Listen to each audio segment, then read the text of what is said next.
ಏ ಮಕ್ಕಳ, ಮೊದಲು ನಿಮ್ಮಪ್ಪ ಅಮ್ಮ ಹೇಗಿದ್ರು ಗೊತ್ತಾ? ಹೇಗಿದ್ರು ಅಜ್ಜಿ? ಗಂಡ ಹೆಂಡತಿ ಅಂದರೆ ಹೀಗೆ ಇರಬೇಕು ಅನ್ನೋ ರೀತಿ ಇದ್ರು. ತುಂಬ ಅನ್ಯೋನ್ಯವಾಗಿದ್ರು. ಅದು ಯಾರು ಕಣ್ಣು ಬಿತ್ತೋ ಏನೋ ದೂರ ದೂರ ಆಗ್ಬಿಟ್ರು.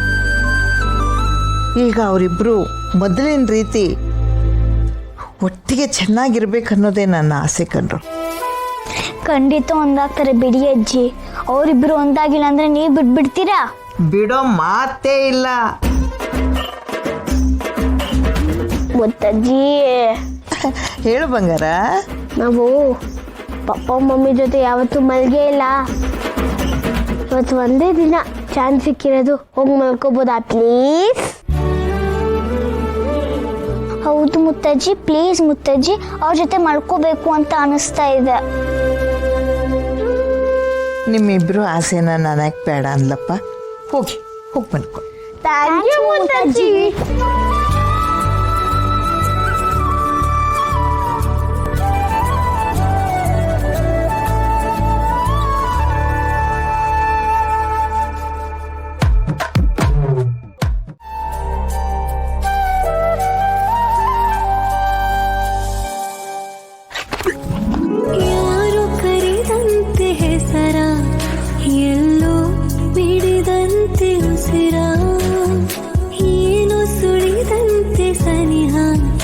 ಭಾನು ಸಿಳಿದಂತೆ ಭುವಿಯ ತಿಳಿಯಾದ ಕೊಳದಲ್ಲಿ ಅಲೆಯೊಂದು ಮೂಡಿದೆ, ಸವಿಯಾದ ದನಿಯಲ್ಲಿ ಸ್ವರವೊಂದು ಹಾಡಿದೆ.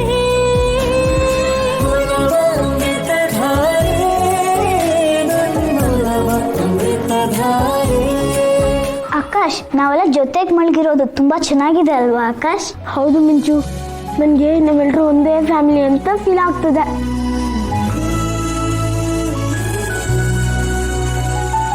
ನನಗೂ ಹಾಗೆ ಫೀಲ್ ಆಗ್ತದೆ.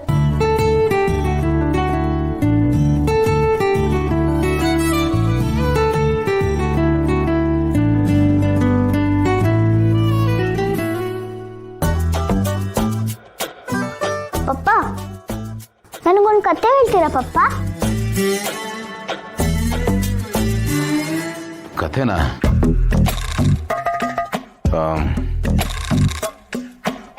ನಿಮ್ಮ ಮಮ್ಮಿನ ಕೇಳು, ಚೆನ್ನಾಗಿ ಹೇಳ್ತಾನೆ.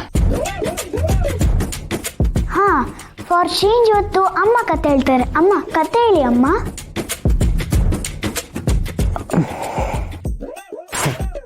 ಯಾವ ಕಥೆ ಹೇಳಿ?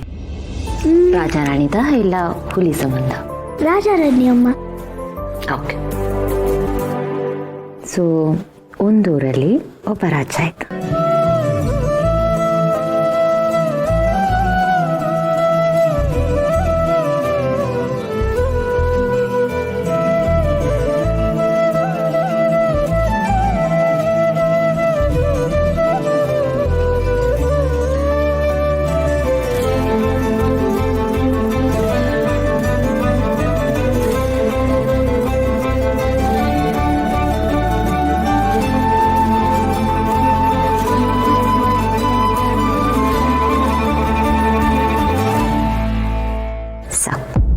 ಇವತ್ತಿಗೆ ಈ ಕ್ಯೂರಿಯಾಸಿಟಿನ ಇಲ್ಲೇ ನಿಲ್ಸೋಣ. ಈಗ ಮಲ್ಕೊಳ್ಳಿ, ನಾಳೆ ಹೇಳ್ತೀನಿ.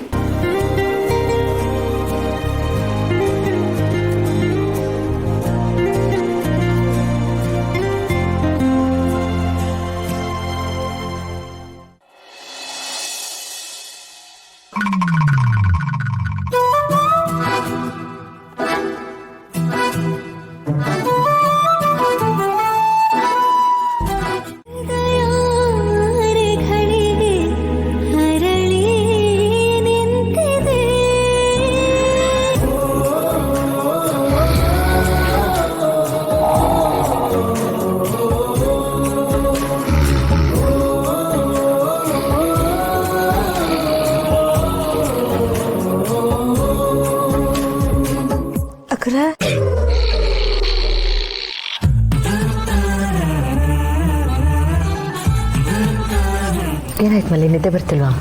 ಆ ಪ್ರಶ್ನೆ ನಾನು ನಿಮಗೆ ಕೇಳಬೇಕು. ಮಧ್ಯರಾತ್ರಿ ಏರ್ಪೋರ್ಟ್ ಹಾಕೊಂಡು ಏನ್ ಕೇಳಿಸ್ಕೊಳ್ತಾ ಇದ್ದೀರಾ?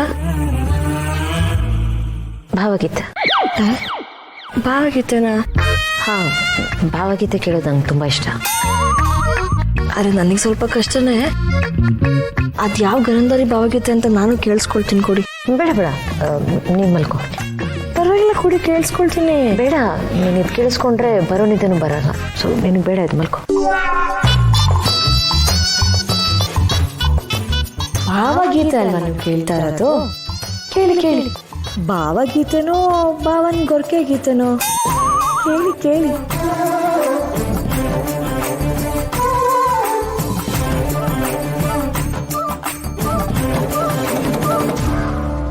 ಈ ನಿಮ್ಮ ಗೊರಕೆ ಸೌಂಡ್ನ ನಾನು ತುಂಬಾನೇ ಮಿಸ್ ಮಾಡ್ಕೊಂಡೆ.